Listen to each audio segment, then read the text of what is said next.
Hello everyone, welcome to Byju's exam prep. आप सभी लोगों का स्वागत है फ्रेंड्स आज के इस लेक्चर में, जिसमें फ्रेंड्स हम लोग हमारा जो सोशल स्टडीज का महामैराथन हमारा चल रहा है, जिसमें हम हिस्ट्री, ज्योग्राफी और पेडागोजीज प्लस पॉलिटिकल साइंस, जिसको पहले सिविक्स कहा जाता था, उन सभी के क्वेश्चंस को हम लोग यहाँ पर में कर रहे हैं फ्रेंड्स। कल भी हम लोगों ने बहुत ही बेहतरीन सेशन किया था और आप लोगों ने उसको बहुत पसंद किया। जो आप लोगों के कमेंट्स थे और आप लोगों के जो व्यूज थे फ्रेंड्स, उससे समझ में आया कि आपको लेक्चर बहुत पसंद आया और प्लस आपका इंटरेस्ट अब बहुत ज्यादा जाग रहा है, क्योंकि काफी सारे बच्चों ने ये लिखा है कि वो अपने मम्मी के साथ में, अपने घर वालों के साथ में अब लेक्चर्स देखते हैं। ठीक है, उनको तक इंटरेस्ट आने लगा है पढ़ने में, वो सवालों के जवाब दे रहे हैं। पहले क्वेश्चन देखते हैं, एक्सप्लेनेशन देखते हैं, फिर बाद में जब मैं उसका एक बैकअप क्वेश्चन लेता हूं तो उसके जवाब घर वाले तक दे पा रहे हैं। ये बहुत बड़ी बात है फ्रेंड्स कि आपके मम्मी, आपके भाभी, आपके घर वाले लोग जो है साथ में लेक्चर देखकर जवाब तक दे पा रहे हैं। बहुत खुशी की बात है और इसके लिए नेचर को, भगवान को या खुदा, जो भी आप कहे, जो एक सुपर नेचुरल पावर है उसका, जो चला रहा है उसको बहुत बहुत धन्यवाद कि इतना प्यार और इतनी सारी चीजें जो है वो हमारी सोशल आर्मी के ऊपर में बरस रही है, बायजूस एग्जाम प्रेप के ऊपर में बरस रही है। तो आप सभी लोगों का बहुत बहुत शुक्रिया फ्रेंड्स। आप लोग जल्दी जल्दी से इस सेशन को जहां भी शेयर कर सकते हो अपने दोस्तों के साथ में, टेलीग्राम, फेसबुक, व्हाट्सएप, इंस्टाग्राम, जहां भी आप लोग इसको शेयर कर सकते हो, जल्दी जल्दी से फ्रेंड्स इस सेशन को आप लोग शेयर कर देंगे ताकि ज्यादा से ज्यादा लोग जो है हमारे साथ में यहाँ पर में जुड़ सके। तो एक बार जल्दी जल्दी से इस सेशन को शेयर कर दीजिए। सभी लोग, जिन लोगों ने शेयर कर दिया है वो लोग एक बार लिख भी देंगे कि जी हाँ सर, शेयर डन। और जिन लोगों ने लाइक कर दिया है फ्रेंड्स, उन लोगों को बहुत बहुत धन्यवाद दिल से एक बार फिर से। ठीक है, आप सभी लोगों को इतना ज्यादा प्यार दिखाने के लिए और इतना ज्यादा जो है सपोर्ट देने के लिए आप सभी लोगों का। ठीक है, चलो थैंक यू वेरी मच। आगे बढ़ते हैं हम लोग हमारे पहले क्वेश्चन के साथ में। सभी को गुड इवनिंग एक बार फिर से, जितने भी लोग हमारे साथ में यहाँ पर में जुड़ते जा रहे हैं। पहले क्वेश्चन के साथ में हम लोग बढ़ते हैं। आप लोगों में से किसी ने कहा था कि सर माउंटेन एक बार करवा देना, तो मैं माउंटेन जो है फ्रेंड्स आप लोगों को एक बार करवा देता हूं फिर से।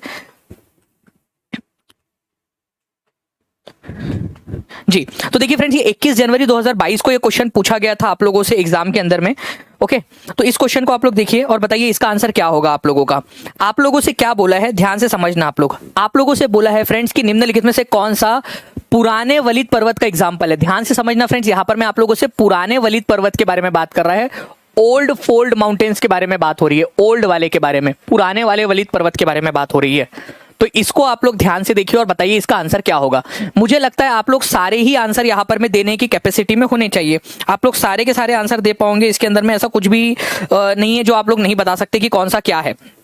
देखो, अगर मैं बात करूं फ्रेंड्स आप लोगों से हिमालय की, तो हिमालय जो है फ्रेंड्स आप लोगों का, ये किसका एग्जांपल है आप लोगों का, ये आप लोगों का फोल्ड माउंटेन है। ठीक है, यूराल जो है ये भी आप लोगों के फोल्ड माउंटेन्स है, फोल्ड माउंटेन्स है। लेकिन अगर वोस्जेस की बात करेंगे तो ये तो फोल्ड माउंटेन है ही नहीं आपका। वोस्जेस यूरोप के अंदर में है और वो फोल्ड माउंटेन है ही नहीं, तो पुराना कैसे होगा। अरे जब आप लड़की हो, ठीक है, तो आप सबसे बड़े बेटे कैसे हो सकते हैं।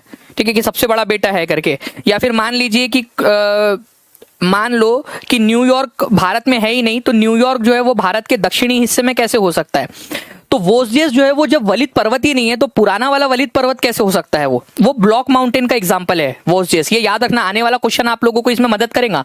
ब्लॉक माउंटेन का एग्जांपल है ये। और किलीमंजारो जो है आप लोगों का, किलीमंजारो, ये जो किलीमंजारो है ना आप लोगों का, ये आप लोगों का वोल्केनिक माउंटेन है, वोल्केनो है ये, वोल्केनिक एक्टिविटी के कारण बना है, ज्वालामुखी के कारण बना है, तो वोल्केनिक माउंटेन है ये, वोल्केनिक माउंटेन है ये। तो ऐसे आप एलिमिनेट कर सकते थे। ये देखो, मैं आपको सारे ऑप्शंस इसलिए बता रहा हूं फ्रेंड्स ताकि अगर आने वाली एग्जाम में कुछ और क्वेश्चन आए तब आप लोग कर सके।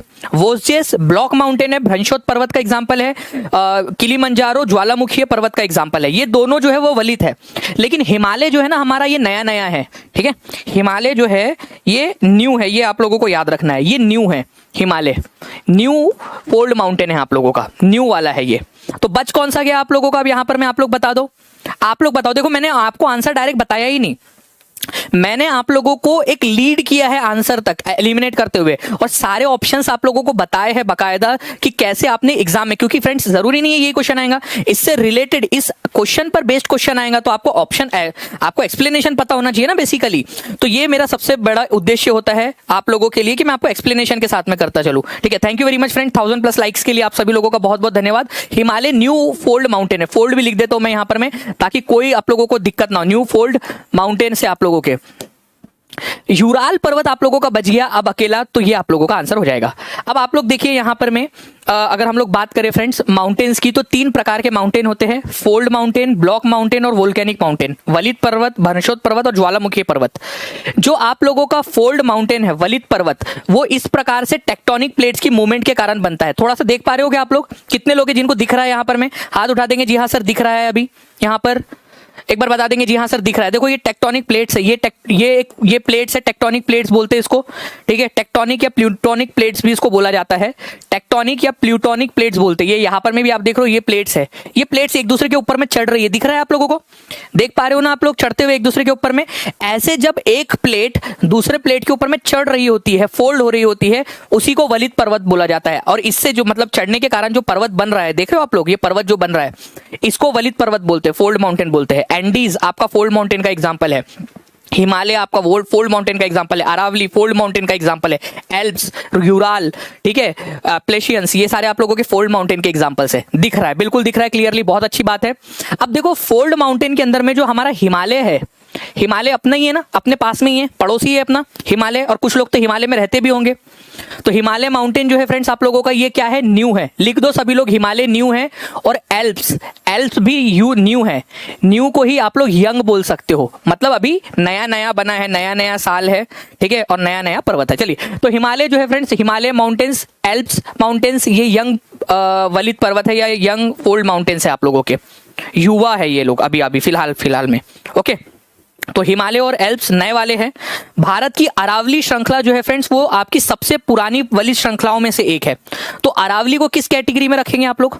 अरावली को सबसे पुरानी वाली कैटेगरी के अंदर में रखा जाता है। अरावली को, ये याद रखना है आप लोगों ने, अरावली इंडिया की सबसे पुरानी वाली पर्वत श्रृंखलाओं में से एक है। फोल्ड माउंटेन है अरावली भी एक प्रकार का। और आप लोगों का एप्लेशियन जो अमेरिका के अंदर में है, एप्लेशियन नॉर्थ अमेरिका के अंदर में है, एप्लेशियन पर्वत श्रृंखला। और यूराल जो एशिया और यूरोप को अलग करती है, रशिया के अंदर में है यूराल, ये भी फोल्ड है। यूराल क्या है? फोल्ड है। कौन सी वाली है? ओल्ड है। फोल्ड है बट ओल्ड है भाई, फोल्ड है बट ओल्ड है यूराल, ये याद रखना है आप लोगों ने। तो वेरी ओल्ड फोल्ड माउंटेन्स की कैटेगरी के अंदर में इनको रखा जाता है। अब क्वेश्चन के अंदर में क्या पूछा था आप लोगों से कि इनमें से कौन सी वाली पुरानी है, ठीक है, पुरानी है। अब ये यंग था, ये यंग है आपका हिमालय, यंग है। ये वोस्जियस ब्लॉक माउंटेन है, किलिमंजारो वोल्केनिक है। तो बचा कौन? यूराल। और कहां पर में यूराल? चलो कमेंट करके आप लोग बताओ मुझे, कहां पर में मिलेगा आपको यूराल, और कौन से 2 महाद्वीपों को अलग करता है? आप लोग कमेंट करके बताएंगे सभी लोग।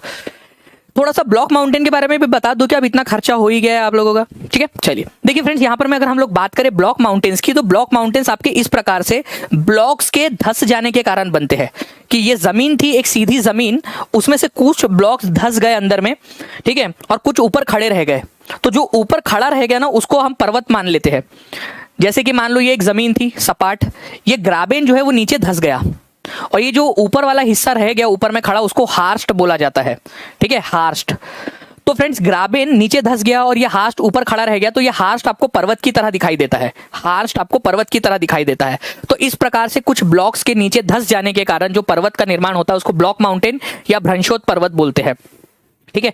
जो ऊपर उठा हुआ हिस्सा होता है ना फ्रेंड्स आप लोगों का, जिसको हार्स्ट आप लोग बोलते हो, उसको बोला जाता है उत्खंड हिंदी में।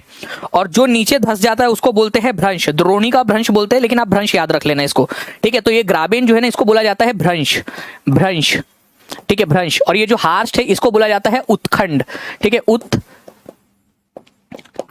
ठीक है, उत्खंड बोला जाता है, ये याद रखना आप लोग, उत्खंड। ओके, तो इसी के वजह से इसका नाम है भ्रंशोत पर्वत, भ्रंश उत पर्वत, ये याद रखना है आप लोगों ने, भ्रंशोत पर्वत, ब्लॉक माउंटेन। ब्लॉक माउंटेन के एग्जांपल है आपका वोस्जियस माउंटेन, अभी थोड़ी देर पहले हम लोगों ने देखा। वोस्जियस क्या है आप लोगों का? ब्लॉक माउंटेन का एग्जांपल है। सभी लोग लिखो, वोस्जियस जो है आप लोगों का ब्लॉक माउंटेन का एग्जांपल है, लिख देंगे सभी लोग। और फ्रेंड्स राइन वैली, राइन वैली ये भी आपका यूरोप में है, दोनों के दोनों यूरोप में है। ये आप दोनों के ब्लॉक माउंटेन के एग्जांपल्स है, दोनों के दोनों आप लोगों के ब्लॉक माउंटेन्स के एग्जांपल्स है, ये याद रखना है आप लोगों ने, इंपॉर्टेंट है, एग्जाम के अंदर में आप लोगों से पूछा जा सकता है, ठीक है। तो प्लीज इसको आप लोग याद रखेंगे।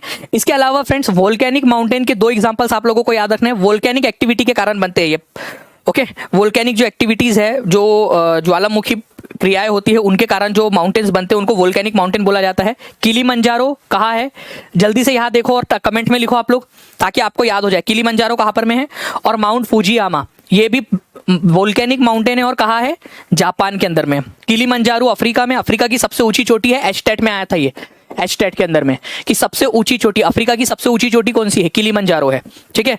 और जापान के अंदर में फुजियामा जो है ये भी एक प्रकार का वोल्केनिक माउंटेन है, आप लोगों का ये याद रखेंगे आप लोग, इंपॉर्टेंट है, एग्जाम के अंदर में आप लोगों से पूछा जा सकता है, ठीक है, ठीक है, याद रहेगा आप लोगों को। चलिए नाउ फ्रेंड्स, नेक्स्ट क्वेश्चन की तरफ में हम लोग यहाँ पर में, नेक्स्ट पॉइंट की तरफ में हम लोग आगे बढ़ते हैं। यहाँ पर में हमारे नेक्स्ट क्वेश्चन की तरफ में एक पॉइंट आपको बता दूं मैं आगे बढ़ते समय, माउंटेन्स जो होते हैं ना फ्रेंड्स, माउंटेन्स की एनसीईआरटी में दिया हुआ, इस वजह से बता रहा हूँ, यहाँ पर में टूरिस्ट अट्रैक्शन बहुत ज्यादा होता है माउंटेन्स के ऊपर में, टूरिस्ट अट्रैक्शन बहुत ज्यादा होता है माउंटेन्स के ऊपर में। काफी सारी स्पोर्ट्स वाली एक्टिविटी भी करते हो आप लोग, पैराग्लाइडिंग करते हो आप लोग, हैंग ग्लाइडिंग करते हो आप लोग, रिवर राफ्टिंग करते हो आप लोग, ठीक है, स्काइंग करते हो आप लोग। पता है ना आप लोगों को, वो भाई 500 रुपये एक्स्ट्रा ले लेना लेकिन उतार दे, वो बड़ा वीडियो वायरल हुआ था आप लोगों का, ठीक है। चलिए, तो वो जो है आप लोगों का पैराग्लाइडिंग था, और ये है आपका हैंड ग्लाइडिंग, जैसे हाथ से पकड़ के ऐसा वो उड़ा जाता है, हाथ छूटा कि आप धड़ाम से नीचे गिरोगे। तो ये सब बहुत खतरनाक होता है क्योंकि हाथ दुखने लगता है, ऐसा मन करता है कि हाथ छोड़ दो, लेकिन हाथ छोड़ा कि गए आप। ये देखिए ना, यहाँ पर मैं पीछे में उसको भी लेकर उड़ रहा है ये, यहाँ पर मान लो उसका हाथ दुख गया, उसने छोड़ दिया तो, ठीक है। चलिए, तो ये याद रखना फ्रेंड्स, इस प्रकार से जो है बेसिकली आप लोगों का ये हैंड ग्लाइडिंग, तो हैंड ग्लाइडिंग, पैराग्लाइडिंग, स्काइंग, अलग अलग प्रकार की स्पोर्ट्स एक्टिविटीज माउंटेन्स में की जा सकती है। ये आपका एनसीईआरटी में पॉइंट दिया था, इस वजह से मैंने ले लिया इसको आप लोगों को यहाँ पर में, ठीक है, कोई नहीं। इस क्वेश्चन का आंसर करो, 23 दिसंबर 2021 को ये क्वेश्चन पूछा था, आप लोग आंसर करेंगे इसका।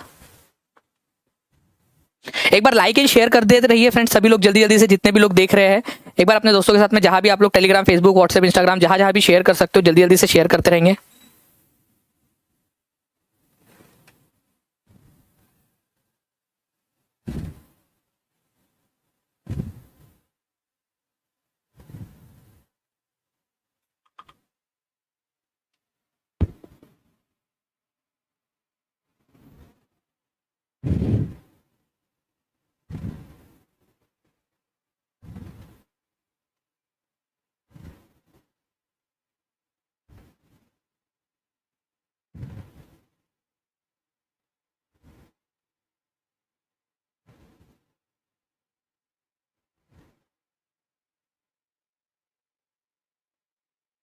जी, तो देखिए फ्रेंड्स, आप लोगों के यहाँ पर में आंसर्स आने स्टार्ट हो गए हैं। निम्न सूची पर विचार करें, Alps, Aravalli, Appalachian, Himalayan, Ural और वॉस्जेस इनमें से दूसरों से भिन्न है। 4 आप लोगों को दिए गए हैं, अरावली, एप्लेशियन, यूराल और वॉस्जेस।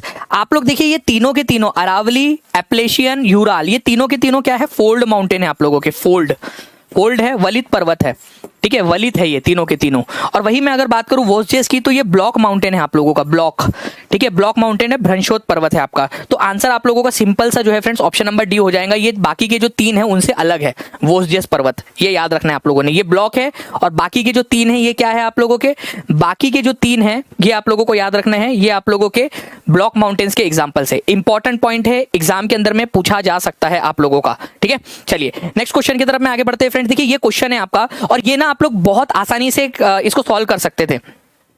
मैं आपको बोलता हूं, इस क्वेश्चन को करने के लिए कोई पढ़ाई लिखाई की जरूरत नहीं है, कोई पढ़ाई लिखाई की जरूरत नहीं है इस क्वेश्चन को। और ये क्वेश्चन कब आया था आप लोगों का, 6 जनवरी 2022 को आया था क्वेश्चन। मैं बोल रहा हूं, इस क्वेश्चन को आप एलिमिनेशन मेथड से कीजिए, एलिमिनेशन मेथड से। जिन बच्चे का दिमाग अच्छे से चलता है, जो अपना दिमाग इस्तेमाल कर पाता है ना, वो क्वेश्चन का आंसर कर पाएगा। सारे पॉइंट्स को पढ़ो आप लोग, ठीक है, और फिर आंसर करो, ओके।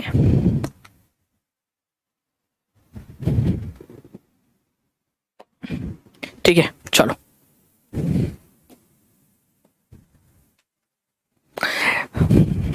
अरे चले जा, ठीक है। ये यहां पर में जो डी है ना, उसका हिंदी नीचे में दिया है, लोग कठिन जलवायु में रहने को वरीयता देते हैं, people prefer to live in extreme climate, नीचे में दिया हुआ है आप लोगों का। बताइए इसका आंसर क्या होगा। यहाँ ऑप्शन है, ऑप्शन को एलिमिनेट करो आप लोग।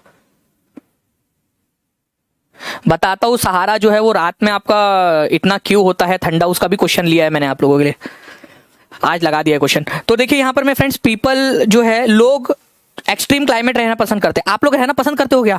हाय भगवान, ठीक है, अगले जन्म मुझे सूरज पर ही कीजिए, सूरज के ऊपर में मैं रहना चाहता हूँ, या फिर मैं जो है वो नेपच्यून ग्रह के ऊपर में रहना चाहता हूँ, मुझे ठंडी बहुत पसंद है और मैं ठंड में रहना चाहता हूँ, ठंड में जम जाना चाहता हूँ, मेरा रोम रोम जम जाए एकदम, ठीक है। ऐसा चाहते हो आप लोग कि एक्सट्रीम कंडीशन में रहना चाहते हो आप लोग? कभी भी ऐसा हुआ है? अरे भाई प्लीजेंट चाहिए अपने को, क्या अपने को क्या चाहिए भाई कि बढ़िया से एक नंबर सुहाना सुहाना सा मौसम हो, ये सुहाना सफर और ये मौसम हंसी वाला अपने को चाहिए होता है। तो people prefer to live in the extreme climate. ये कौन मानता है इस बात को? एक्सट्रीम क्लाइमेट के अंदर में रहना चाहते कुछ भी बात, ठीक है। तो डी जो है वो तो बिल्कुल ही नॉनसेंस है आप लोगों का, इसको काटो सबसे पहले तो, जहां जहां डी दिख रहा है उसको काटो। यहां मुझे डी दिख रहा है यहां पर में, तो सी आप लोगों का आंसर ये नहीं हो सकता, क्योंकि डी तो बिल्कुल नहीं होगा आप लोगों का आंसर, ठीक है। उसके बाद में friends, people prefer to live in flat plains and gentle slopes. आप लोगों को नहीं लगता ये बिल्कुल सही पॉइंट है? लोग कहाँ रहना पसंद करते हैं? फ्लैट प्लेन्स के ऊपर में, जहां पर में समतल भूमि हो, जहां समतल भूमि होती है लोग वहां रहना पसंद करते हैं। मानते हो कि नहीं मानते हो आप ये बात को? आप कहाँ रहना पसंद करोगे? ठीक है, ढलान वाले इलाकों के ऊपर में, पहाड़ी इलाकों के ऊपर में, या फिर आप लोग जो है वो प्लेन्स के ऊपर में, और जेंटल स्लोप जहां पर में मिले आपको थोड़ा सा, ऐसा ना हो कि एकदम खड़ी ढलान हो, वहां पर में आप घर भी ना बना पाओ।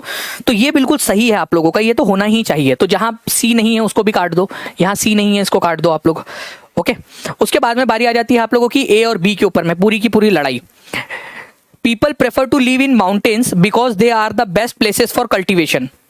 River valleys are among the most populated areas. आप बताओ कि रिवर वैलीज जो है वो क्या सबसे आप लोगों की most populated areas because of the availability of the fresh water. People prefer to live in mountains because they are the best places for cultivation. इनमें से बताओ आप लोगों का आंसर क्या होगा?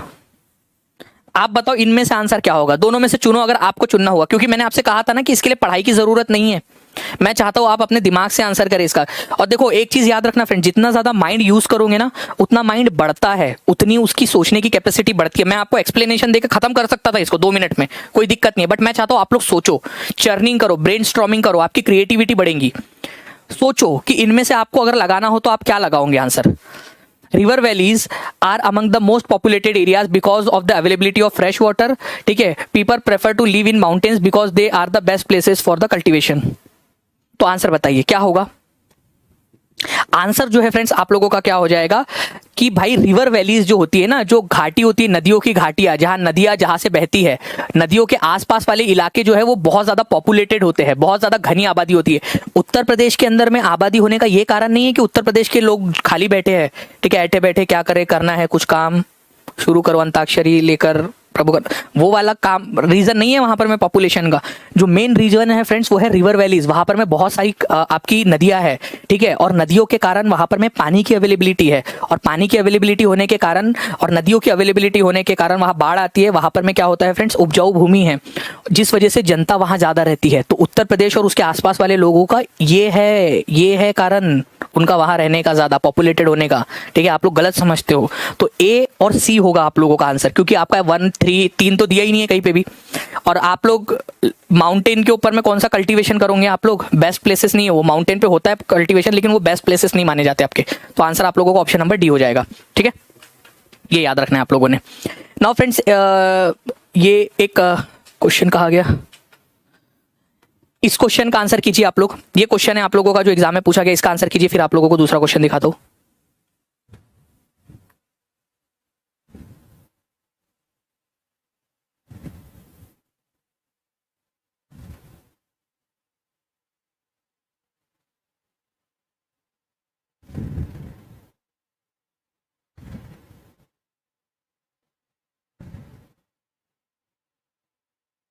अर्थ डे क्या होता है? अर्थ डे का मतलब होता है आप लोगों का, ठीक है, अर्थ डे का मतलब होता है आपका एक दिन जो पृथ्वी अपने अक्ष पर घूमने के लिए जो जो समय लेती है उसको एक अर्थ डे कहा जाता है। साफ नहीं आ रहा है? मैं एक बार उसको चेक करवा लूंगा नेक्स्ट क्लास से पहले। जल्दी जल्दी से लाइक एंड शेयर करते रहेंगे फ्रेंड्स आप लोग। देखिए वेदरिंग, इरोजन, मेंडर्स और लीवीज, ये आप लोगों को बोला है। कल मैंने आप लोगों को तटबंध के बारे में पढ़ाया था। कितने लोगों ने कल वाला लेक्चर देखा है, पिछला वाला? ठीक है, आप लोग दानिश सर SST डालोगे ना तो आपको मिल जाएगा वो महामैराथन वाला, कल का ही लेक्चर है, यूट्यूब के ऊपर में सिंपल से डालना आप लोग, बायजूस एग्जाम प्रेप के चैनल पर आप लोगों को मिल जाएगा। तो लीवीज जो तटबंध है आप लोगों का फ्रेंड्स, ये आप लोगों का क्या होता है, ये रेज्ड बैंक होता है, नदी का उत्थित तट, नदी का उठा हुआ तट होता है ये। तो ये जो है आपका लगेगा 3 के साथ में, ये कल ही पढ़ा था हमने इस वजह से बताया मैंने आपको कि लीवीज या तटबंध का मतलब होता है नदी का उठा हुआ भाग। कल पढ़ा था ना हम लोगों ने इसके बारे में। तो आपका डी की जोड़ी जो है वो 3 के साथ में लगनी चाहिए। डी की जोड़ी यहाँ 4 के साथ लगी है, काट दो, ठीक है, और यहां भी 4 के साथ लगी है, काट दो। उसके बाद में फ्रेंड्स आप लोगों का विसर्प बोला है, मिएंडर्स। मिएंडर जो होता है फ्रेंड्स, नदी जो ऐसे लहराते बलखाते हुए चलती है ना, ठीक है, लो चली मैं चली देखो प्यार की गली, ठीक है, मुझे रोके ना कोई, तो ऐसे लहलाते बरखाते हुए जो चलती है नदी, ठीक है, बड़े बड़े मोड़दार बनाकर, लचक बनाकर, उसी को मिएंडर्स कहा जाता है, विसर्प कहा जाता है। तो सी की जोड़ी 4 के साथ लगनी चाहिए आप लोगों की। तो सी की जोड़ी 4 के साथ यहाँ लगी है आपकी, आप देख सकते हो यहाँ पर में लगी हुई है, यहाँ भी 4 के साथ लगी है, यहाँ भी 4 के साथ में लगी, ठीक है। अब आप लोगों को पहले 2 देखना पड़ेगा, वेदरिंग और इरोजन। देखिए फ्रेंड्स, वेदरिंग का मतलब क्या होता है? वेदरिंग, इसके नाम में ही है वेदर, नाम में ही है वेदर। आप लोग देखिए यहाँ वेदर। अब वेदर जो है ये क्या होता है, आप लोगों का जो वेदर कंडीशन चेंज होती है, कभी ठंडी, कभी गर्मी, कभी सूखा, कभी बारिश। तो ये जो वेदर में चेंज आता है आप लोगों का, उसके कारण जो चट्टानें टूट जाती है, रॉक शेल जो टूट जाती है, उसको वेदरिंग कहा जाता है, अपक्षय कहा जाता है। ये याद रखना है आप लोगों ने।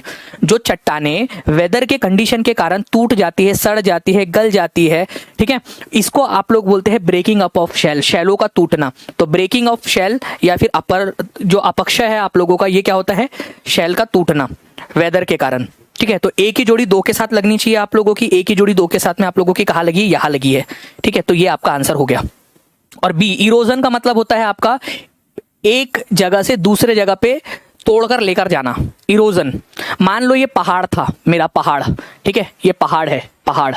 अब हवा चल रही है, चल रही है, चल रही है, हवा जो है वो एक एक कण को, रेत के कण को उड़ा के लेके जा रही है, तोड़ के लेके जा रही है, और इत्तू सा बचा के रख दिया हवा ने, तोड़ दिया। तो ये क्या हो गया? आपका इरोजन हो गया। इरोजन क्या हो गया? ये इरोजन, ओके, अपर्दन हो गया।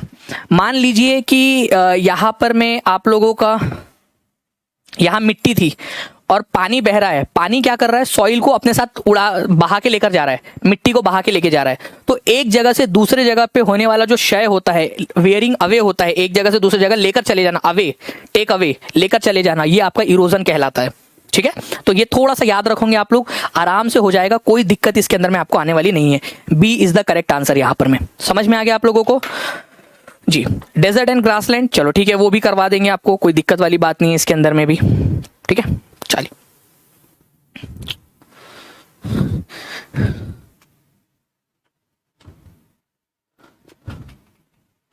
चलो इस क्वेश्चन का आंसर करो फ्रेंड्स। जिसने इस क्वेश्चन का आंसर कर डाला उसकी लाइफ झिंगा लाला। बताओ इसका आंसर क्या हो जाएगा आप लोगों का?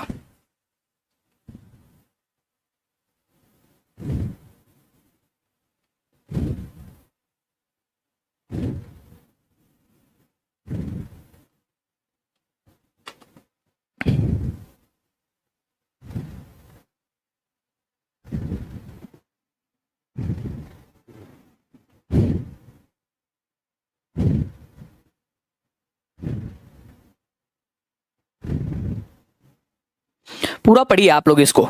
आप लोगों को क्या बोला है? गेहूं के बारे में।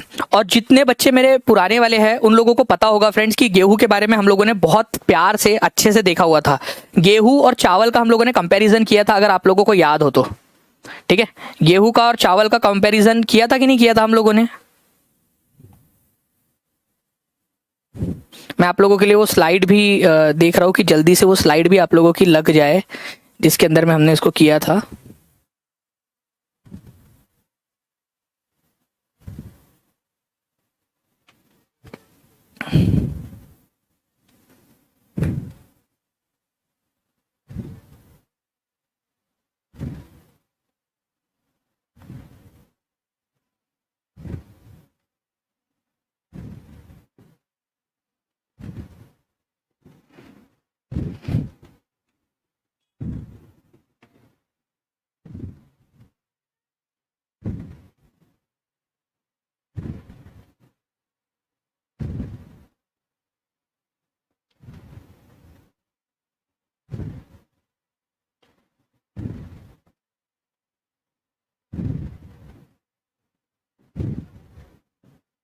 चलिए मिल गया है मुझे, ओके। मैं आप लोगों के लिए ये लगा रहा हूँ वीट का, और मैं आपको उसके क्वेश्चन भी दिखा देता हूँ कि किस प्रकार के जो है वो क्वेश्चन आप लोगों के पूछे जा सकते हैं इसके अंदर में, ठीक है, सारे के सारे। Just a second.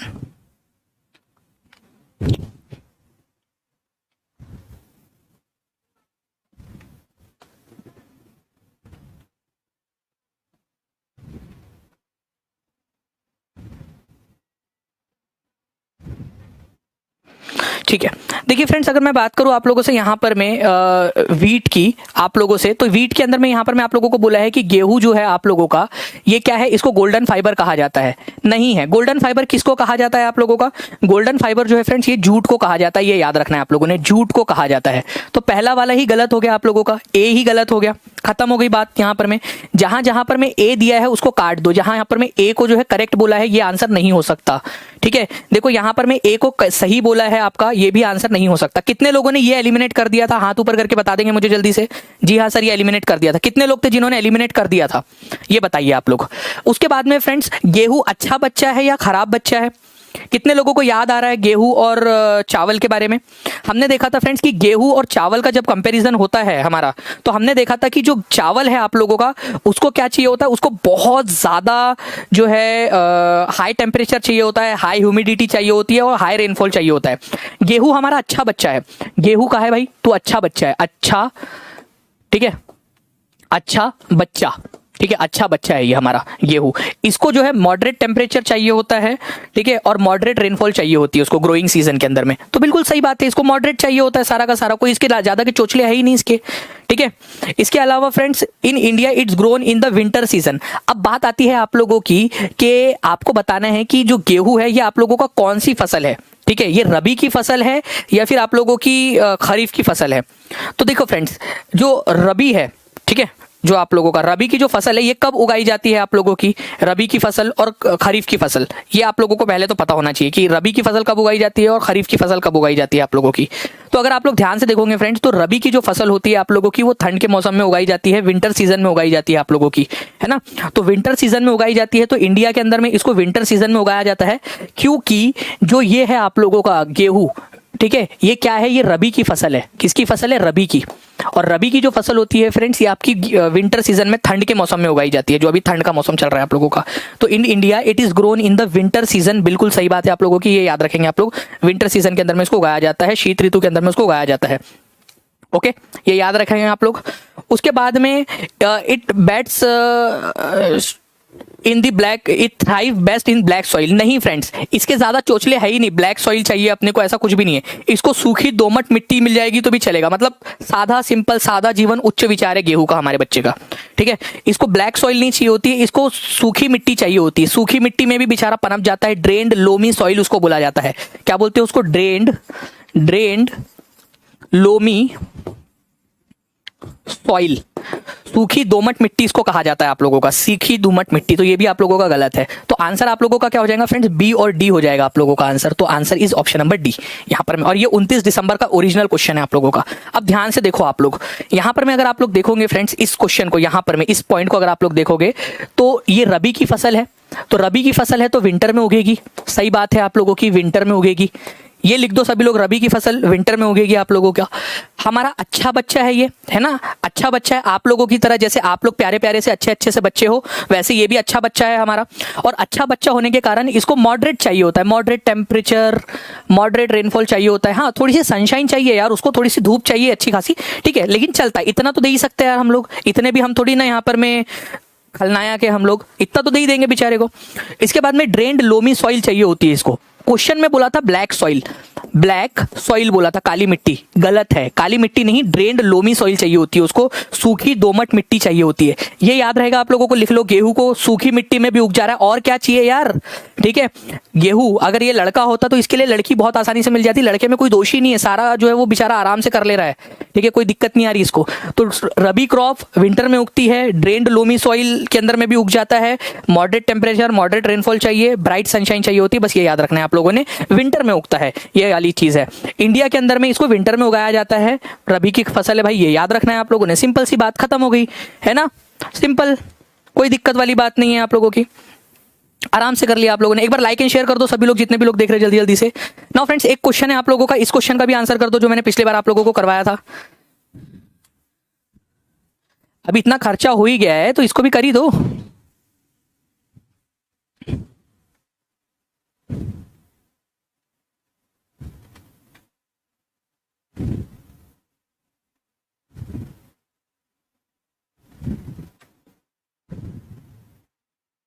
अब मैं आप लोगों से एक बड़ा सा क्वेश्चन करवाना चाहता हूं ताकि आप लोग जो है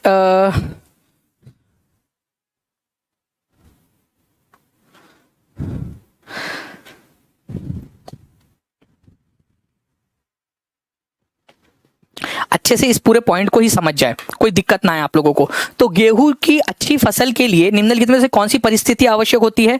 तो आप लोगों को मध्यम तापमान और मध्यम वर्षा की जरूरत होती है। मध्यम नाम का मध्यम चाहिए यहाँ पर, मैं गौतम बुद्ध का अनुयायी है ये, मध्य मार्ग वाला। ठीक है, चलो तो ये आपका आंसर हो गया ऑप्शन नंबर डी।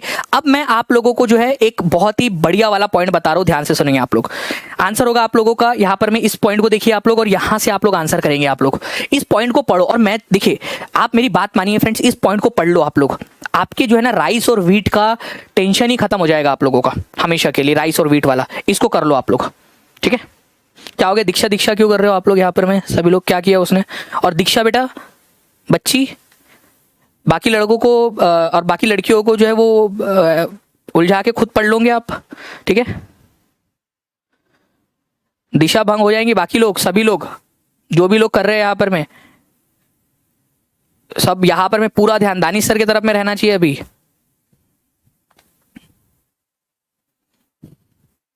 बेटा कोई दीक्षा भी नहीं देगा तुमको लड़कों, अगर पढ़ाई नहीं करोगे तो। एक तो मेरे को आजकल दुनिया का समझ में नहीं आता। कल मैं वो सर्फ एक्सेल की ऐड देख रहा था, वो बोल रहे दाग अच्छे हैं करके। अरे जब दाग अच्छे है तो सर्फ एक्सेल बनाया क्यों फिर तुम लोगों ने? जब दाग अच्छे, ये तो रहने देते, दाग अच्छे कर लेते हम लोग एडजस्ट। जब अच्छे ये बोल रहा है तू, तो फिर सर्फ एक्सेल क्यों बनाया जब दाग अच्छे है तो? चलो, rice needs high temperature high rainfall to grow while cotton needs high temperature but low rainfall. ठीक है। Wheat requires moderate temperature and moderate rainfall while maize requires moderate temperature and moderate rainfall। अब इस बात को समझना आप लोग कि इस बारे इसमें क्या बात हो रही है, क्योंकि आप लोगों के चार पॉइंट्स यहाँ पर मैं आप लोगों के क्लियर हो जाएंगे फ्रेंड। चार वाले आप लोगों के क्लियर हो जाएंगे, ठीक है। ये याद रखेंगे आप लोग।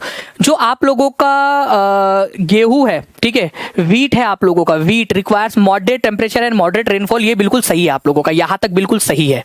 Rice needs high temperature and high rainfall, ये भी आप लोगों का सही है। बट सेकंड वाले क्या सही है ये बताइए आप लोग। सेकंड वाले देखना है आप लोगों ने कि क्या सेकंड वाले सही है आप लोगों के, ठीक है। मेज जो होता है आप लोगों का, उसको मॉडरेट टेम्परेचर और रेनफॉल चाहिए होता है, ठीक है, मेज को। तो मेज जो है आप लोगों का कहा गया भाई, मेज मेज मेज मेज, ठीक है, मॉडरेट टेम्परेचर एंड मॉडरेट जो है इसको रेनफॉल चाहिए होती है, मॉडरेट टेम्परेचर और मॉडरेट रेनफॉल। तो ये हाई रेनफॉल बोलकर ना इसको गलत कर दिया है। मेज जो मक्का होता है आप लोगों का, ठीक है, मक्का कहा गया भाई, मक्का ये है मेज, ठीक है। मध्यम तापमान चाहिए होता है, यहां तक भी सही है। देखो क्वेश्चन की गहराई को समझो आप लोग। गेहूं को मध्यम तापमान और मध्यम वर्षा की आवश्यकता होती है, यहां तक बिल्कुल सही है। मक्के को मध्यम तापमान की जरूरत होती है, यहां तक भी सही है। बट उच्च वर्षा नहीं, मध्यम वर्षा की जरूरत होती है। देखा आपने कितना खतरनाक सा क्वेश्चन। मध्यम वर्षा और मध्यम तापमान की जरूरत होती है, इस वजह से ये पॉइंट गलत हो गया। ये यहां आकर पॉइंट गलत हुआ, यहां पर मैं आकर, इतना दूर आकर क्वेश्चन गलत हुआ आप लोगों का। अब बात करते हैं आप लोगों के कॉटन की, ठीक है। आप लोग यहां पर में देखिए, कॉटन की जब हम बात करेंगे फ्रेंड्स यहां पर में, तो आप लोगों को क्या बोला गया है कि चावल को उगाने के लिए उच्च तापमान और उच्च वर्षा की आवश्यकता होती है, जबकि कपास को उच्च तापमान लेकिन कम वर्षा की आवश्यकता होती है। तो जो कपास है आप लोगों का, कॉटन, ये आप लोगों को याद रखना है, बिल्कुल उसका वो सही है यहाँ पर में कि भाई जो कॉटन है आप लोगों का उच्च तापमान और कम वर्षा की आवश्यकता होती है उसको, ठीक है। और ये आप लोगों का बिल्कुल सही हो जाएगा पहला वाला। दूसरा वाला कहां पर में आकर गलत हुआ है ये आप लोग देख सकते हो, बहुत ही एकदम क्रूशियल मोमेंट के ऊपर में आकर गलत हुआ। एक और क्वेश्चन है आप लोगों का उसी की तरह का, मैं आप लोगों के लिए वो भी लगा देता हूं, ठीक है। जस्ट अ सेकेंड, एक क्वेश्चन और है मेरे पास में इस तरीके का आप लोगों के लिए। ये समझ में आया कि इसमें किसी को कोई डाउट है ये बता दो आप लोग। मैं एक क्वेश्चन और लगा रहा हूं, एक क्वेश्चन और है अपने पास में इसका।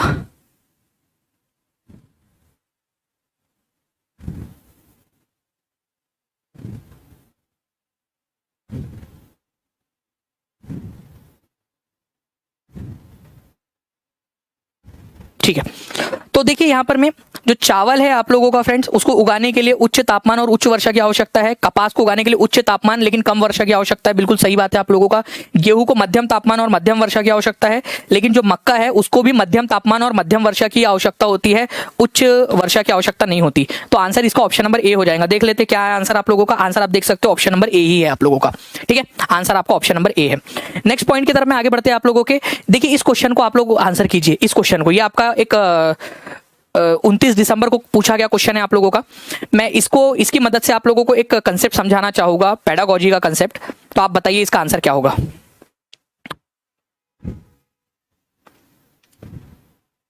मैं लास्ट में पूछूंगा आपसे कि मेज को कैसा चाहिए होता है आप लोगों का। नहीं ऐसा तो ताबी मेरे पास में अभी ऐसा कोई इन्फॉर्मेशन नहीं है कि 9 को डेट चेंज हो, ऐसा कुछ भी नहीं है अभी। प्लीज ऐसे कोई अफवाह वगैरह मत फैलाइए जब तक ऑथेंटिक कुछ आना जाए। ऐसा कुछ भी नहीं हुआ है और कुछ है भी नहीं अभी, कुछ भी ऐसी कोई प्लानिंग भी नहीं। आई थिंक शायद कुछ होगा तो आपको बता देंगे अगर ऐसा कुछ हो रहा होगा तो। सारे इंपॉर्टेंट क्वेश्चन है सुनीता, बिल्कुल करवा रही है, सारे के सारे ही क्वेश्चन करवा रहे हैं आपके। 2700 लोग देख रहे हैं फ्रेंड, जल्दी जल्दी से लाइक एंड शेयर करते रहेंगे आप सभी लोग। आप लोगों को बोला है कि mid day meal scheme help to reduce caste prejudices. ये प्रिजुडाइस का मतलब क्या होता है ये भी समझो आप लोग। ठीक है, जाति पूर्वाग्रह, पूर्वाग्रह का मतलब क्या होता है और पूर्वाग्रह पॉजिटिव होता है या निगेटिव होता है ये आंसर करो। चलो एक एक करके हम लोग बात करते हैं, एक एक करके। सबसे पहले पूर्वाग्रह का मतलब जो है फ्रेंड्स, आप बताना है कि किसी को पॉजिटिव आंकना होता है या निगेटिव। क्या ये पॉजिटिव और निगेटिव दोनों हो सकता है, आप बताओगे मुझे। अब देखो, पूर्वाग्रह का मतलब होता है कि किसी व्यक्ति को या किसी समाज को, किसी जाति को, किसी समुदाय को कम आंकना, अपने से कम आंकना, उनको छोटा समझना, यह पूर्वाग्रह कहलाता है। पूर्वाग्रह हमेशा हमेशा हमेशा निगेटिव होता है, ये याद रखेंगे आप लोग। हमेशा निगेटिव होता है पूर्वाग्रह, हमेशा निगेटिव होता है। ठीक है, पूर्वाग्रह ये जेंडर के आधार पे भी हो सकता है कि लड़कियां जो है हमेशा कमजोर होती है, ये पूर्वाग्रह कर लिया आप लोगों ने। ठीक है, मतलब कि ये लड़की है तो ये जो है वो प्लेन नहीं उड़ा पाएंगी, ये पूर्वाग्रह हो गया। लड़की की वजह से आप लोगों ने उसको कम आंक लिया है। वैसे स्टीरियोटाइप भी एक चीज होती है, लेकिन स्टीरियोटाइप जो है पूरा एज अ होल आप जो है वो लड़कों और लड़कियों को करते हो, एज अ होल समझते हो सबको। लेकिन वो जो स्टीरियोटाइप होता है वो पॉजिटिव निगेटिव दोनों हो सकता है कि लड़के जो है हमेशा बलशाली होते हैं। तो ये एक स्टीरियोटाइप हो गया कि आप लोगों का एक रूढ़िवाद धारणा है कि लड़के हमेशा हट्टे कट्टे से और एकदम जो है बलशाली होंगे। कुछ हो सकता है लुल्लू पुच्छू से भी होकर के। लेकिन पूर्वाग्रह जो होता है आपका प्रिजुडाइस हमेशा जो है, प्रिजुडाइस हमेशा निगेटिव होता है। जनरली कुछ लोगों को जब हम कम समझते, कम आंकते, उसको प्रिजुडाइस कहा जाता है। मिड डे मील स्कीम के कारण वो पूर्वाग्रह को कम करने में मदद मिलेगी, ये बात सही है, सही बात है। मिड डे मील की वजह से आपको जो है वो पूर्वाग्रहों को कम करने में मदद मिलेंगी। कैसे, हाउ, वाई, क्यू, काइकू। देखो, क्योंकि सारे के सारे बच्चे स्कूल में एक साथ बैठकर खाना खाएंगे, चाहे वो ऊंची जाति के हो चाहे नीची जाति के हो। तो कास्ट बेस्ड जो आपका पूर्वाग्रह है वो कम होगा, क्योंकि आप सब साथ में बैठकर खाना खा रहे हो। तो बच्चों के मन में हमेशा से ही, पहले से ही फ्रेंड्स, एकता की भावना आएंगी, एकरूपता की भावना आएंगी कि यार हाँ हम तो एक ही है, अलग अलग थोड़ी है, साथ में ही बैठ के खाना खा रहे हैं। तो चिल्ड्रन जो है वो मिड डे मील स्कूल में जब खाते हैं तो एक साथ बैठकर खाते हैं। इसी वजह से मिड डे मील स्कीम जो है आपका जातीय पूर्वाग्रहों को खत्म करने में मदद करती है। तो आर भी सही है आपका। ठीक है, तो ए और आर दोनों सही है, और आर जो है वो ए को एक्सप्लेन करता है।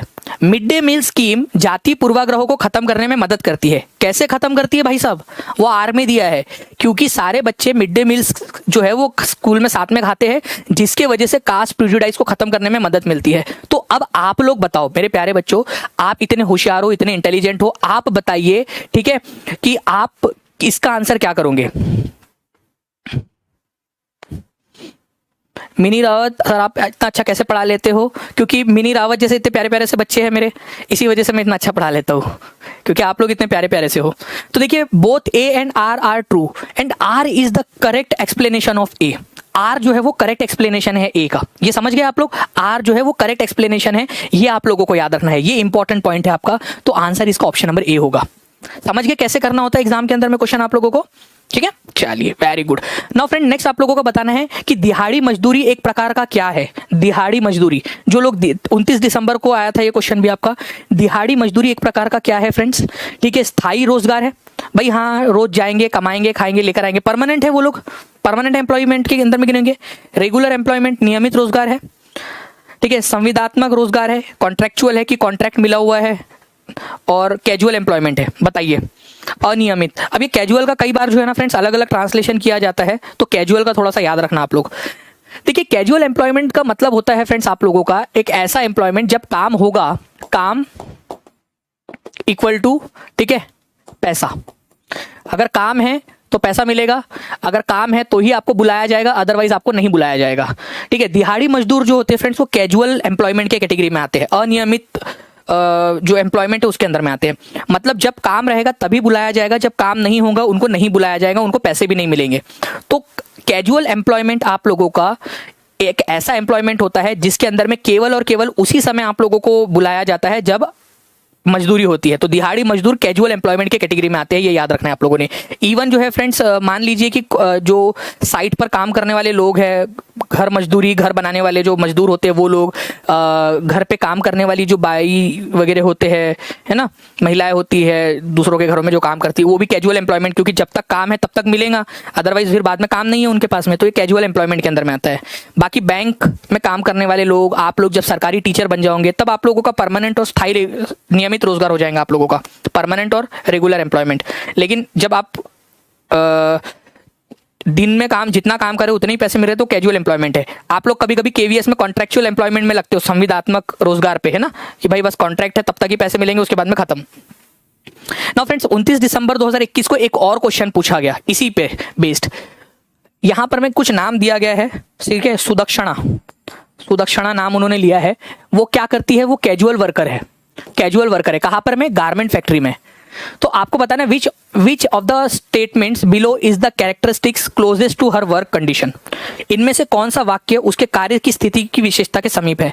अब आप देखना यहां पर में उन्होंने कैजुअल वर्कर का, ठीक है, ट्रांसलेशन क्या किया है, बात की गहराई को समझो। मैं आपको क्या बताना चाहता हूं, तदर्थ कर्मचारी किया है। और उसी दिन 29 दिसंबर को ही ये क्वेश्चन आया था जिसके अंदर में उन्होंने कैजुअल एम्प्लॉयमेंट को अनियमित रोजगार का उन्होंने जो है ट्रांसलेशन किया था। एक ही पेपर में, एक ही दिन के पेपर में एक सेम इंग्लिश की टर्मिनोलॉजी का दो ट्रांसलेशन किया गया, अलग अलग। समझ रहे हो बात की गहराई को। कौन था भाई ये, मतलब कुछ लेके बैठे थे, क्या किए थे, या दो अलग अलग लोगों ने पेपर सेट किए, क्या किया क्या तुम लोगों ने यार। ये मतलब कैजुअल एम्प्लॉयमेंट अनियमित रोजगार, और यहां पर मैं देखिए कैजुअल एम्प्लॉयमेंट का तदर्थ कर्मचारी उन्होंने किया है इसको। चलो कोई दिक्कत नहीं, इस क्वेश्चन को पढ़िए आप लोग।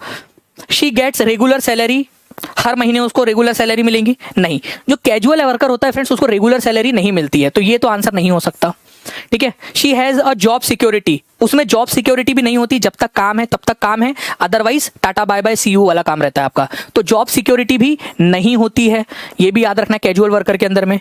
She gets paid ₹350 a day for 8 hours and 50 extra for working late, ठीक है। अगर वो और काम कर रही है तो उसको 50 रुपए एक्स्ट्रा मिलेंगे। उसको एम्प्लॉय प्रोविडेंट फंड मिलेगा बोल रहा है। एम्प्लॉय प्रोविडेंट फंड मिलता ही नहीं है क्योंकि वो रेगुलर वर्कर है ही नहीं, तो प्रोविडेंट फंड, वो ईपीएफ वगैरह जो होता है उसकी कोई सुविधा उनको नहीं मिलती है। जो कैजुअल वर्कर होते हैं, ठीक है, उनको ये सब नहीं मिलता, भविष्य निधि वगैरह कुछ नहीं मिलती उनको, तो ये भी नहीं मिलेगा उनको। तो फ्रेंड्स आंसर क्या होगा आपका, आंसर हो जाएगा आपका ऑप्शन नंबर सी, कि भाई उसको दिहाड़ी मिलेंगी, जिस दिन काम करेंगी उस दिन पैसा मिलेगा, और जितना एक्स्ट्रा काम करेंगी उसका एक्स्ट्रा पैसा मिलेगा, बाकी कुछ नहीं मिलेगा फिर उसको, ठीक है। तो she gets paid ₹350 a day for 8 hours and 50 extra for working late। और ये एक्चुअल क्वेश्चन है जो एग्जाम में आया था फ्रेंड्स, प्लीज इसको कर जाइए अच्छे से, टेंशन आप लोगों को लेने की जरूरत नहीं है। इसी तरीके के क्वेश्चन आएंगे आपके। सत्यशोधक समाज की स्थापना किसने की थी, सत्यशोधक समाज की स्थापना ज्योतिराव फूले ने की थी, ठीक है। नाउ फ्रेंड्स एक और क्वेश्चन आप लोगों की खिदमत में पेश है। भारत के कौन से भाग में लगभग सभी प्रकार की वनस्पतियां पाई जाती है जो भूमध्य रेखा के ध्रुव की ओर जाने पर मिलती है। मतलब आप लोगों को बोला है कि भारत में एक ऐसा भाग है जहां सभी प्रकार की वनस्पतियां पाई जाती है, सभी प्रकार की वनस्पतियां पाई जाती है, ठीक है, सभी प्रकार की वनस्पतियां, सभी प्रकार की, ठीक है, वनस्पतियां पाई जाती है, सभी प्रकार की पाई जाती है। तो बताइए कौन सा वाला है जहां पर में सभी प्रकार की वनस्पतियां पाई जाती है। भूमध्य रेखा से ध्रुव की ओर जाने पर सभी प्रकार की वनस्पतियां आप लोगों को मिल जाएंगी। और ये 24 दिसंबर 2021 का एक्चुअल क्वेश्चन है, 6वीं क्लास की एनसीईआरटी के अंदर में भी दिया हुआ है ये पॉइंट, ठीक है। तो आंसर आप लोगों का हो जाएगा फ्रेंड्स द हिमालयाज। उसके अंदर में ना एक कहानी है छोटी सी, 6वीं क्लास की पुस्तक के अंदर में, उसमें ये बात बताई गई है। एक लड़की है, वो छुट्टियों पे जाती है हिमालय के अंदर में घूमने के लिए। वहां उसने बोला कि यार यहाँ तो सारे प्रकार की वनस्पतियां है जो हमको स्कूल में पढ़ाई गई, ठीक है। वो बोल सकती है कि दानिश सर ने जो जो हमको पढ़ाया था वो तो सारे प्रकार की वनस्पतियां मिल रही है, तो वो वहां पर में स्टेटमेंट देती है बच्ची कि यहाँ पर में तो सभी प्रकार की वनस्पतियां पाई जाती है। ठीक है, भूमध्य रेखा से लेकर पोल की तरफ में जाने पर जितनी भी वनस्पतियां मिलती होंगी सारी की सारी हिमालय के अंदर में मिल जाती है आपको ऑटोमेटिकली। तो यह हिमालय है और यहाँ पर में सारी की सारे प्रकार की वनस्पतियां मिल जाती है, ऐसा उस लड़की का बोलना था। ठीक है, तो बस आंसर आप लोगों का दे दिया उसने यहाँ पर में। ठीक है, हिमालय के अंदर में पाई जाती है आप लोगों की, ये याद रखेंगे आप लोग। सारे के सारे प्रकार की वनस्पतियां मिल जाएंगी आप लोगों को, पोलर रीजन वाली वनस्पतियां भी मिल जाएंगी आप लोगों को, और आप लोगों को जो है वो ट्रॉपिकल रीजन वाली वनस्पतियां भी मिल जाएंगी हिमालय के अंदर में। ये एक पॉइंट है 6वीं क्लास की पुस्तक में। जल्दी जल्दी से लाइक एंड शेयर कर देंगे फ्रेंड्स सभी लोग। नाउ फ्रेंड्स एक और क्वेश्चन आप लोगों का, इसका आंसर कीजिए आप लोग जल्दी जल्दी से, देखते कितने लोग इसका आंसर कर पाते हैं। अच्छा क्वेश्चन है और अच्छा खासा कंफ्यूजिंग भी है। अगर आप लोगों ने कर लिया इसको तो आप लोग कर जाओगे ठीक से।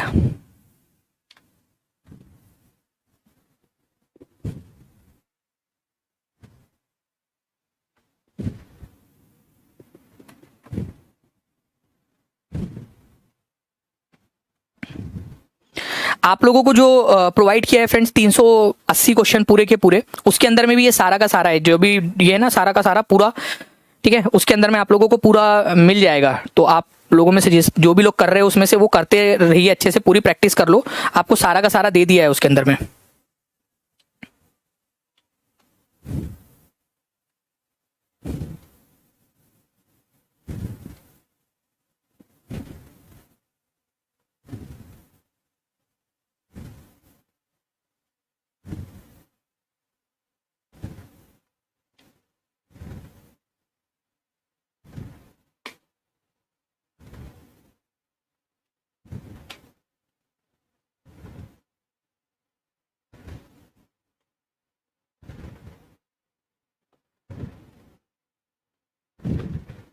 जी, तो देखिए फ्रेंड्स यहां पर मैं आप लोगों को क्या बोला है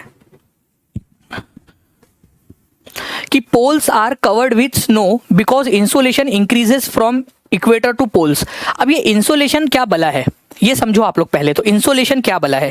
ठीक है, इंसोलेशन को आप लोग आपतन बोलते हो या आतपन बोलते हो आप लोग, ये क्या बला है आप लोगों की समझने की कोशिश करना आप लोग।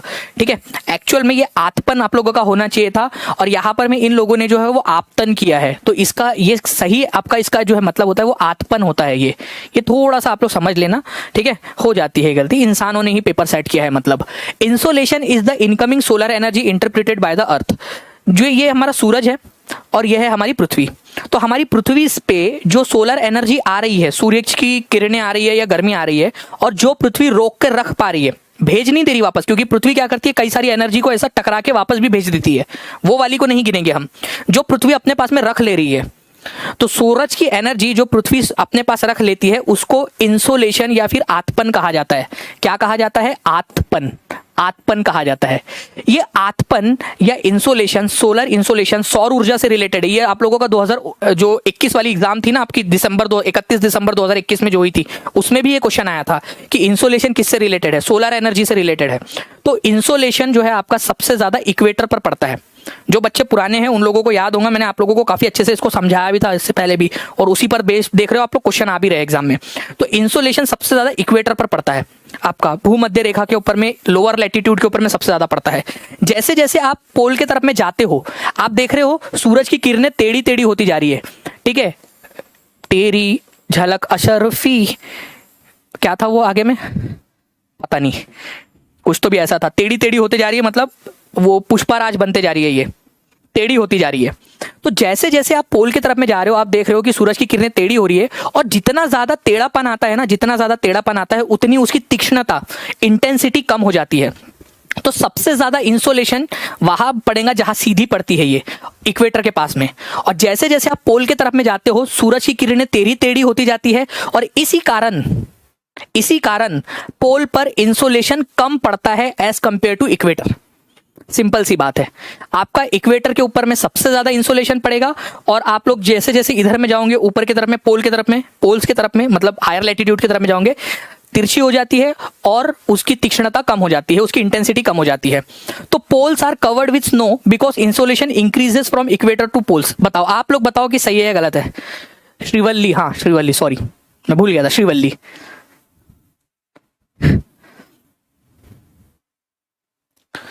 हाँ अमेजोन पे भी अवेलेबल है बिल्कुल। 1380 अमेजोन पे अवेलेबल है। पढ़ाने का अंदाज औरों से अलग है। Thank you Gulsharana Bano. Like and share करते रहेंगे फ्रेंड्स सभी लोग जल्दी जल्दी से। 2900 के करीब लोग देख रहे हैं। देखिए इंसोलेशन जो है आपका इंक्रीज होता जा रहा है, बोल रहा पोल से इक्वेटर की तरफ में। गलत है भाई, गलत है। वो डिक्रीज होता जाता है, डिक्रीज। बोलो क्या होता है? डिक्रीज होता है, डिक्रीज। ये याद रखना है, कम कम होता जाता है। ठीक है, भूमध्य रेखा से और बढ़ता नहीं है, कम होता जाता है, कम। अब पढ़ो इसको, कम के साथ पढ़ो, आप लोगों को समझ में आ जाएगा। कम होता जाता है, पहला गलत है। जहां जहां ए है गलत है उसको काटो। क्या ये ए आंसर हो सकता है? हाँ या ना में जवाब देंगे सभी लोग। ठीक है, मैंने बहुत ही मेहनत से फ्रेंड देखिए पूरा टाइप किया है इसको यहाँ पर मैं आप लोगों के लिए, ताकि बेहतर तरीके से आपको समझा सकूं। A and B are true. A true बोल रहा है, गलत, ये आंसर नहीं हो सकता। ठीक है, both A and B are true, तो ए को ट्रू बोल रहा है, ये भी आंसर नहीं हो सकता आपका। ठीक है, ए इज ट्रू, देखो यहां पर मैं ए को ट्रू बोला है, ये भी आंसर नहीं हो सकता। मेरे को बी पढ़ने की जरूरत ही नहीं पड़ी, बी पढ़ने की जरूरत ही नहीं पड़ी। इतना आसान क्वेश्चन था ये, डायरेक्ट आंसर डी हो गया आपका। ए गलत है, आंसर खत्म, खत्म हो गया, बी को पढ़ने की जरूरत ही नहीं पड़ी। लेकिन फिर भी मैं आपको समझाऊंगा। पोल्स जो है फ्रेंड्स वो हायर लैटिट्यूड में होते हैं। हायर लैटिट्यूड का मतलब होता है ये वाला एरिया। ठीक है, ये है आपका 0 डिग्री वाली लाइन। ठीक है, और ये है 90 डिग्री, हायर लैटिट्यूड है। पोल्स मतलब हायर लैटिट्यूड पे होते हैं आपके पोल्स 90 डिग्री, और ये 0 डिग्री मतलब लोअर लैटिट्यूड। तो हायर लैटिट्यूड पे होते हैं जिससे स्लांटेड रेज आती है। स्लांटेड मतलब वो पुष्पा राज, झुकेगा नहीं मैं, लेकिन फिर भी झुक जाता है। तो ये झुकी झुकी सी रेज आती है यहाँ पर में, ऐसी तिरछी वाली। ठीक है, तिरछी रेज आती है, जिस कारण यहां पर में क्या होता है, उसकी तीक्ष्णता कम हो जाती है। ठीक है, तिरछी पड़ती है और तीक्ष्णता कम हो जाती है। तो ये आप लोगों का बिल्कुल सही है, पोल्स की तरफ में तिरछी आती है, स्लांटेड रेज आती है, तिरछी वाली आती है। कितना इजी पॉइंट था यार। अब बताओ इसके ऊपर में कोई भी किसी को कोई दिक्कत होनी चाहिए यहां पर में? कोई दिक्कत कभी भी किसी को? खत्म हो गया क्वेश्चन। आपने बी को भी एक्सप्लेन कर दिया पूरा अच्छे से। अब आप लोग देखिए, ये क्वेश्चन भी आपसे पूछा गया एग्जाम के अंदर में। अब इस क्वेश्चन का कोई मतलब नहीं बनता। ठीक है, इस क्वेश्चन को तो आप गोली से मारो, इस क्वेश्चन को मारो सभी लोग। बताओ इस क्वेश्चन का आंसर क्या होगा? एग्जाम में पूछा गया क्वेश्चन नहीं है आप लोगों का, एग्जाम में पूछा गया क्वेश्चन।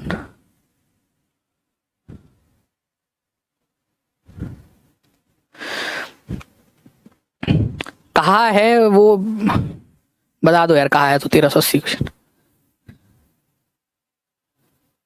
अरे 380 नहीं है वो, 1380 है, पूरे 1380 क्वेश्चन है।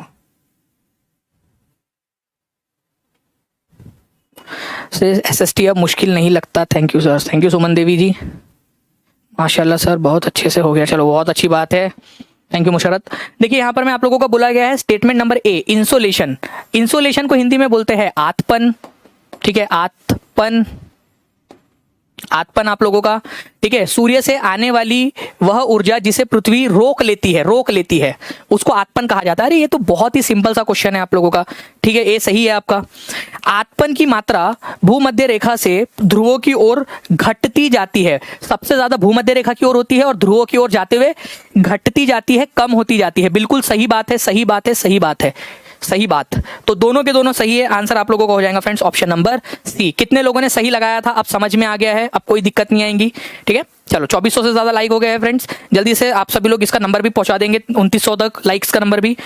अब आप लोगों का जो है ये क्वेश्चन देखिए, एक क्वेश्चन किसी ने मुझसे पूछा था कि कोल्ड डेजर्ट जो है सहारा का, सहारा में तापमान कम क्यों हो जाता है, वो मैं बताता हूँ आप लोगों को, एक्सप्लेन करता हूँ। पहले आप इस क्वेश्चन को आंसर कीजिए, फिर मैं बताता हूँ आप लोगों को पूरा का पूरा।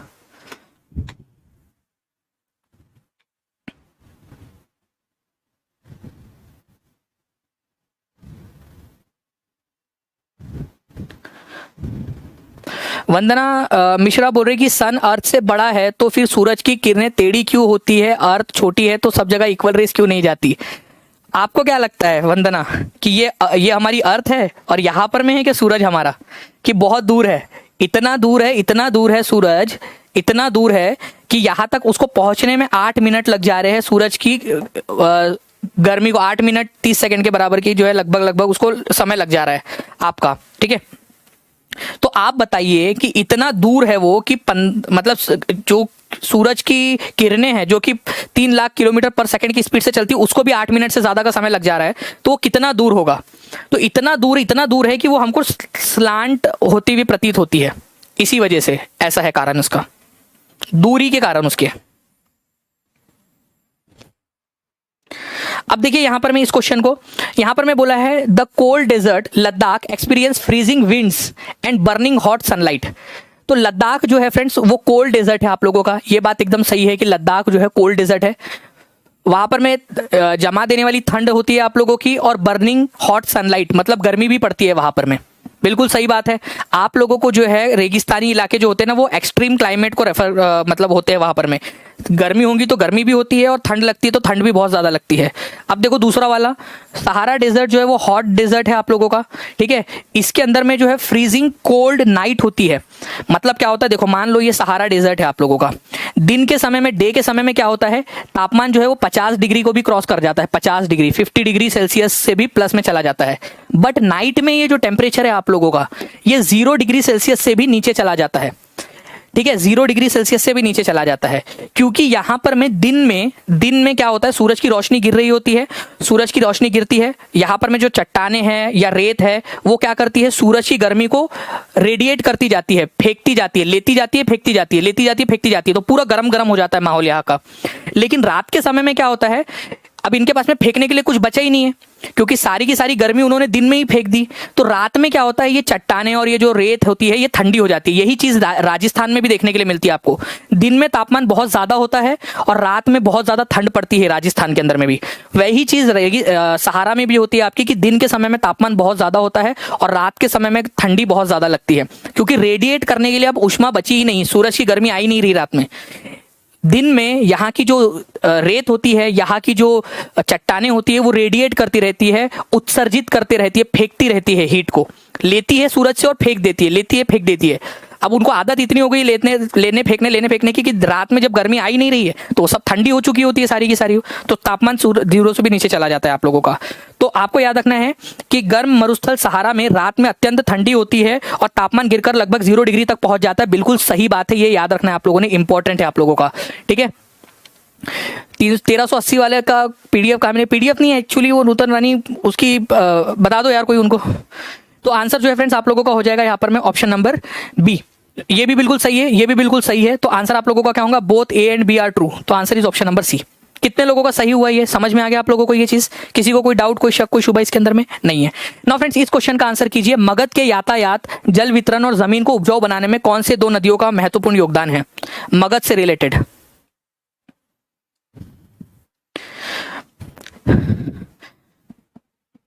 $690 वाला भी अवेलेबल है और 1380 वाला भी है, दोनों ईवीएस का भी है। आप उसको अच्छे से करो। देखो बस मेन मकसद क्या है कि आप लोगों का अच्छे से ज्यादा से ज्यादा क्वेश्चंस की प्रैक्टिस हो जाए आप लोगों की। नदियों में मगध के यातायात, जल वितरण और जमीन को उपजाऊ बनाने में महत्वपूर्ण योगदान दिया है।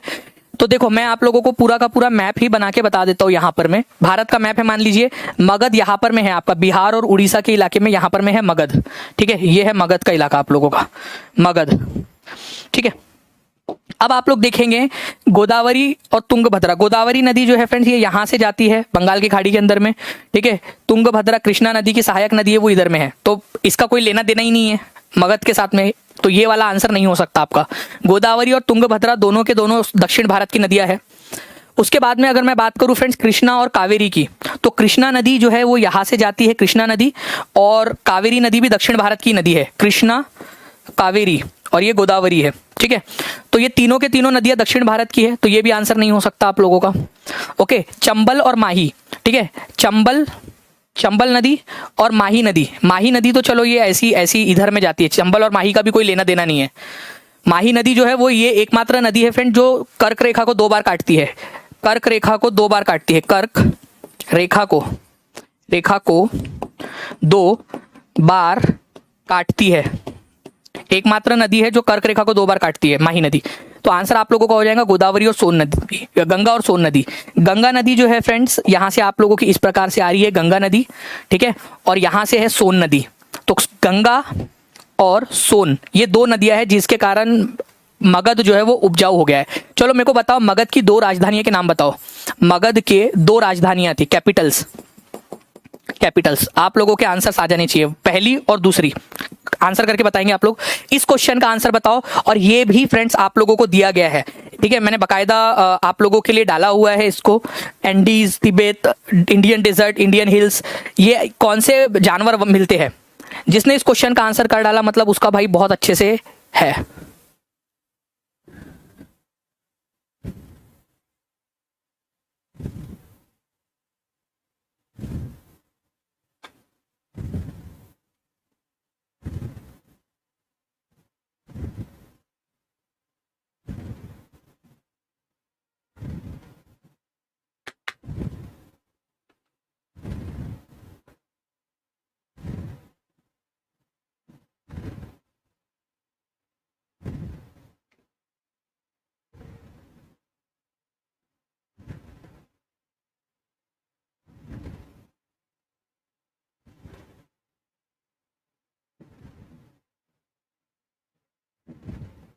वेरी गुड फ्रेंड्स, देखिए यहाँ पर मैं आप लोगों का अगर मैं बात करूँ आप लोगों की, तो एंडीज माउंटेन जो है आप लोगों का, एंडीज, ठीक है, एंडीज, तिब्बत, इंडियन डेजर्ट और इंडियन हिल्स, 3 जनवरी का क्वेश्चन था ये आप लोगों का। और मैं आपको बता दूं, आप लोगों को बकायदा ये दिया हुआ है, पूरा का पूरा आपको प्रोवाइड किया। ऐसे ही है कि सम प्लेसेस है एनिमल्स जहां पर में ट्रांसपोर्ट के लिए इस्तेमाल किया जाता है आप लोगों का।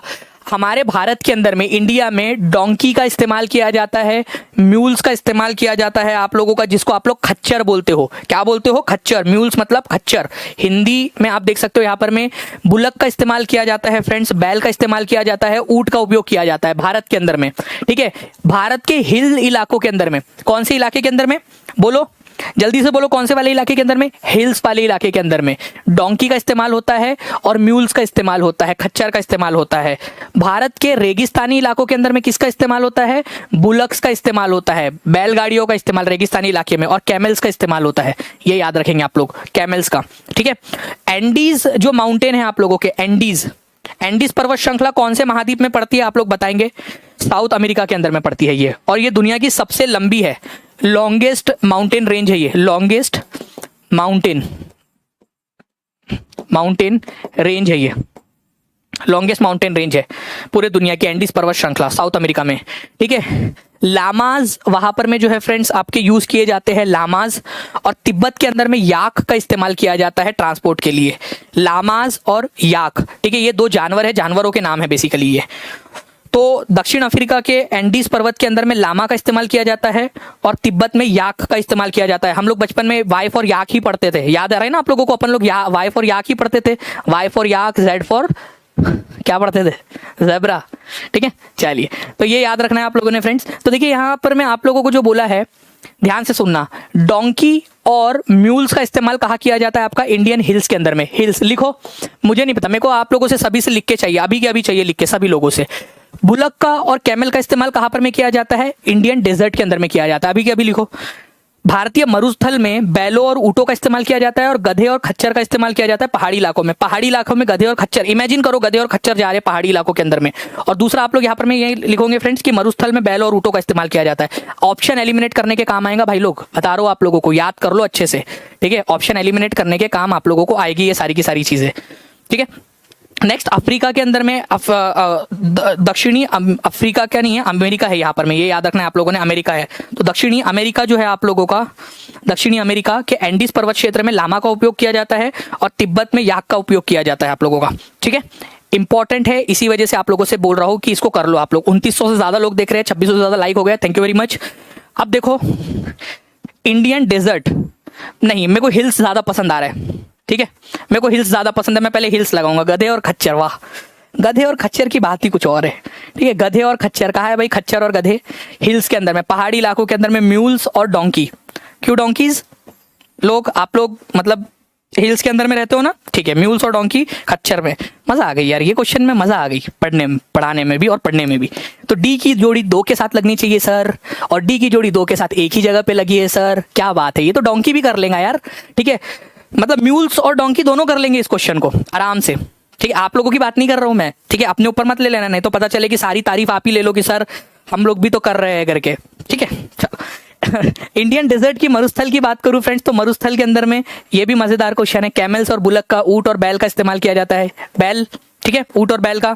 तो एक ही सी की जोड़ी जो है सर वो मैं लगाऊंगा 1 के साथ में, ठीक है जी, लगा दो। सी की जोड़ी 1 के साथ में देखो 2 जगह पे लगी है, यहां पर में है और यहां पर में है, ओके।